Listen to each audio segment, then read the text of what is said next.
કરીએ મુદ્દા નંબર 1 થી ગુજરાત ફર્સ્ટનું બઝર વાગી ચૂક્યું છે અને મુદ્દા નંબર 1 છે રાજસ્થાનથી છેક રાજધાની સુધી રાજકુમારના મોતના પડઘા પડ્યા છે। જી હા, 3 થી 4 માર્ચ આસપાસનો બનાવ છે કે જેમાં એક સમાચાર આવે છે કે ભાઈ એક યુવક ગુમ છે।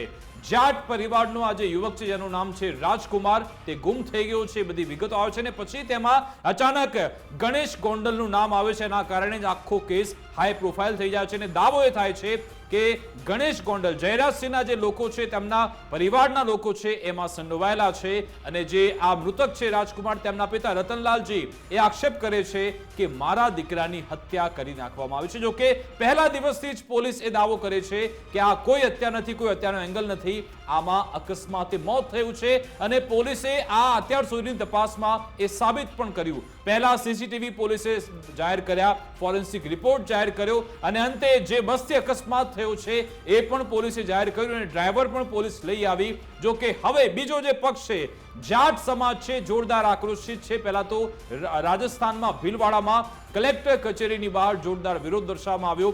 10,000 કરતા વધારે લોકો એકઠા થયા હતા। એક જ સુરે કહેવાયું સીબીઆઈ તપાસ આપો અને હવે આ મુદ્દો દિલ્હી સુધી પહોંચી ગયો છે। જી હા, દેશની સૌથી મોટી પંચાયત એટલે કે લોકસભામાં પણ આ મુદ્દો આજે ચર્ચાયો હતો। રાજસ્થાનના સાંસદ છે ઉમૈદ રામ બેનીવાલ, તેમણે આ મુદ્દો ઉઠાવ્યો અને કહ્યું કે યુવકના પરિવારને ન્યાય મળવો જોઈએ, સીબીઆઈ તપાસ થવી જોઈએ। પૂર્વ ધારાસભ્ય જયરાજસિંહ અને ગણેશ ગોંડલ સામે આંગળી ચીંધવામાં આવી છે। મૃત યુવાનના પરિવારે જયરાજસિંહ અને ગણેશ ગોંડલ સામે આરોપ લગાવ્યા છે। એટલે કે રાજસ્થાનમાં પડઘા પડ્યા બાદ આ મુદ્દો દિલ્હી સુધી પણ પહોંચી ગયો છે। એટલે કે રાષ્ટ્રીય લેવલે આ મુદ્દો અત્યારે ચર્ચાઈ રહ્યો છે। રાજસ્થાનના જાટ સમુદાયમાં ભારોભાર આક્રોશ છે। 17 માર્ચે જે આપણે જોયું હતું રાજસ્થાનમાં જે સંમેલન મળ્યું હતું, જાટ સમુદાયના લોકો એકઠા થયા હતા, મોટી સંખ્યામાં લોકો ત્યાં હાજર હતા અને ત્યાં પણ એવું કહ્યું હતું કે ભાઈ સીબીઆઈ તપાસ આખરે કેમ સોંપવામાં નથી આવતી, ગુજરાત સરકાર સામેથી પગલું લે કે સીબીઆઈ તપાસ આમાં ચાલુ કરો। પરંતુ આ કેસમાં પોલીસનું જે રીતનું ઇન્વેસ્ટિગેશન રહ્યું છે, જે રીતની તપાસ થઈ છે, તેમાં જાણે કે જયરાજસિંહ અને તેમના પરિવારને, ગણેશ ગોંડલને ક્લીન ચીટ બની ચૂકી છે। કારણ કે પોલીસે સ્પષ્ટપણે કહ્યું છે કે આ અકસ્માતમાં મોત છે, નહીં કે હત્યા। પરંતુ સામે બાજુ અહીંયા યુવકના પરિવારજનોએ કે પછી આ સમુદાયના લોકોએ બધા એક જ સૂર ઉઠાવી રહ્યા છે કે આ તો બાહુબલી નેતા છે, એ કંઈ પણ કરી શકે છે, અમને પોલીસ તપાસ પર વિશ્વાસ નથી, એટલા માટે સીબીઆઈ તપાસ કરો। સવાલ એ છે કે શું સીબીઆઈ તપાસ આપવામાં આવશે કે કેમ? વિકાસ, આમાં શરૂઆતથી જ એક વાત જે આપણે કહી રહ્યા હતા કે આ આખા વિષયને જે રીતે લેવામાં આવી રહ્યો છે, આ વિષય વકરી શકે છે કેમ કે આમાં જાટ સમુદાયના યુવાનનું મૃત્યુ થયું છે અને જાટ સમુદાયના જે નેતાઓ છે, જાટ સમુદાયનું સંગઠન છે, એ ખૂબ જ પ્રભાવશાળી છે। રાજસ્થાનની અંદર પણ ખૂબ પ્રભાવશાળી છે અને જ્યારે પણ એમનો કોઈ આવો મુદ્દો હોય ત્યારે એ સંગઠન એકતા દેખાડે છે અને એ એકતા ભીલવાડામાં જે આપણે દ્રશ્યો દેખાડી રહ્યા છે એ 2 દિવસ પહેલા દેખાય કે જ્યાં કલેક્ટરેટ કચેરીએ હજારો લોકો ઉમટી પડ્યા। એમાં ન માત્ર જાટ સમુદાય પણ ત્યાંના સ્થાનિક બીજા લોકો પણ હતા, આગેવાનો પણ હતા। સૌથી પહેલા જો આપણે જનપ્રતિનિધિની વાત કરીએ તો હનુમાન બેનીવાલ છે, એમણે એ મુદ્દો ઉઠાવ્યો। એમણે એક્સ પર લખ્યું પોસ્ટ કરીને કે ભાઈ આમાં ગેરરીતિ થઈ છે, આ આખું જે આકસ્મિક મૃત્યુનો મામલો નથી પણ આ હત્યા છે અને સીબીઆઈ તપાસ થવી જોઈએ એવી તેમણે માંગ કરીને એમણે કહ્યું કે જો એ માંગણી નહીં સ્વીકારાય તો જાટ સમુદાય ગુજરાતના રસ્તા પર ઉતરશે। એ પછી ત્યાંના એક સ્થાનિક ધારાસભ્ય રાજસ્થાનના એ પણ સામે આવ્યા। એમણે ત્યાં મુખ્યમંત્રીને પત્ર લખ્યો કે આ આખો મામલો જે છે એમાં કેમ કે જેમના પર આરોપ છે, પૂર્વ ધારાસભ્ય જયરાજસિંહ અને ગણેશ ગોંડલ, એક પ્રભાવશાળી રાજકીય પરિવાર છે અને એમની વિરુદ્ધ આરોપ છે, એટલે પોલીસની જે તપાસ છે એમાં અસર થઈ રહી છે, પોલીસની તપાસ ઉપર એનો પ્રભાવ પડી રહ્યો છે, એટલે સીબીઆઈ જાંચની તપાસની એમણે માંગ કરી। અને એ પછી આ ત્રીજા નેતા છે કે જેમણે આ મુદ્દો આવી રીતે સદનમાં ઉઠાવ્યો છે, જે લોકસભા સુધી પહોંચ્યા છે, ઉમૈદ રામ કે જે કોંગ્રેસના સાંસદ છે, એમણે લોકસભામાં મુદ્દો ઉઠાવ્યો કે આ આખો મામલો છે એમાં સીબીઆઈ તપાસ થવી જોઈએ। આપણે સૌથી પહેલા એ સાંભળી લઈએ કે ઉમૈદ રામે લોકસભામાં આ વાત કેવી રીતે રાખી। गुजरात के राजकोट में हुई राजकुमार जाट की संदिग्ध नरसंग हत्या के मामले में आपके ध्यान में लाना चाहता हूं, जो राजस्थान के भीलवाड़ा जिले के झबरकिया साहड़ा निवासी थे। गुजरात के राजकोट के छोटे पावभाजी व्यवसायी अपने पिता रतनलाल जाट के साथ रहकर होनहार युवा राजकुमार जाट यूपीएससी की तैयारी कर रहा था। अत्यंत दुर्भाग्यपूर्ण तरीके से उसकी हत्या एवं षड्यंत्र के तहत की गई, जिसके केवल उसका परिवार बल्कि पूरा समाज शोक और दुख में है।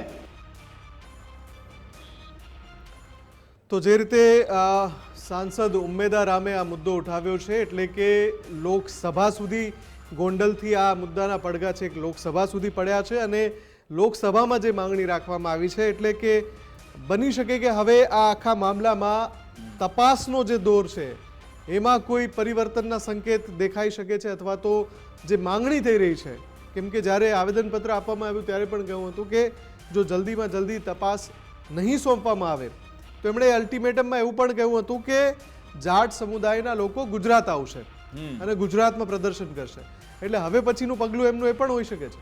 બિલકુલ, એટલે કે આમાં જોરદાર ઉગ્ર આંદોલન થવાનું છે અને ઘણા બધા સોશિયલ મીડિયામાં એવા પોસ્ટર પણ વાયરલ થઈ રહ્યા છે કે ચલો ગોંડલ બધા જઈએ, એટલે કે રાજસ્થાનથી બધા સીધા ગોંડલ આવે એ રીતની તૈયારી પણ કરવામાં આવી રહી છે। પરંતુ થોડો એક અલ્ટિમેટમનો સમય આપવામાં આવ્યો છે કે તમારી પાસે 7 દિવસનો સમય છે, 7 દિવસમાં જો કોઈ ચોક્કસ નિર્ણય લેવામાં નહીં આવ્યો, જો સીબીઆઈ તપાસ સોંપવામાં નહીં આવે તો પછી ચક્કાજામ કરીશું, એવી ચીમકી પણ ઉચ્ચારવામાં આવી છે। જયંત મુંડ દ્વારા રાજસ્થાનના જ વકીલ છે જે પહેલા દિવસથી આ બાબતે આ કેસ સાથે સંકળાયેલા છે, આ મૃતકના પરિવારજનો સાથે સંપર્કમાં છે અને તેમણે ન માત્ર આંદોલનની ચીમકી આપી પરંતુ જયરાજસિંહને પણ તેમણે પડકાર ફેંક્યો છે। તેમણે કહ્યું, જયરાજસિંહજી તમારામાં હિંમત હોય તો રાજસ્થાન આવી જાઓ, બહુ મોટા બાહુબલી તમે હોવ તો પછી તમારી પરીક્ષા રાજસ્થાનમાં થઈ જશે, એ રીતના તેમણે શબ્દોનો ઉલ્લેખ નથી કર્યો, પરંતુ એમનો હાર દેવો છે કે ભાઈ ખોટા ઓડિયો બનાવીને મામલો દબાવવાનો પ્રયાસ ન કરો। વકીલે ગોંડલ પોલીસની કામગીરી પર પણ સવાલ ઉઠાવ્યા છે। આખરે આ વકીલે શું કેવી રીતે પડકાર ફેંક્યો છે જયરાજસિંહને એ પણ સાંભળો।